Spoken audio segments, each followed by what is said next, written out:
Πόση αξία μπορεί να έχει μία μόνο κάρτα? Οι συλλογές είναι κάτι που αγαπώ πολύ. Ασχολιόμουν πάντα με συλλογές. Μου άρεσε να μαζεύω κάρτες, περιοδικά, κόμιξ. Κάπως έτσι έφτασα να ανακαλύψω και τη Βεντόρα. Με τις πωλήσεις ασχολούμαι πολλά χρόνια. Είναι ένα κομμάτι που με γεμίζει και μου αρέσει πολύ.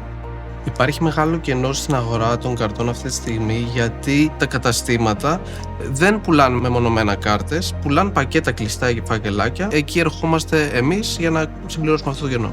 Είναι κάτι που μπορείς να το κάνεις χωρίς ρίσκο. Μπορείς να μπεις και να ξεκινήσεις από αρχάριος και αν σε ενδιαφέρει να καταλήξεις ακόμα και επαγγελματίας πάνω σε αυτό. Αυτό που με συναρπάζει πιο πολύ στις πωλήσεις μέσω της Βεντόρα είναι η ευχαρίστηση που βλέπεις στο πρόσωπο καταναλωτή όταν σε ευχαριστεί, γιατί αυτό που έλαβε ήταν κάτι παραπάνω από αυτό που περίμενε. Σου γεμίζει και εσένα πραγματικά και σου δίνει δύναμη να συνεχίσεις.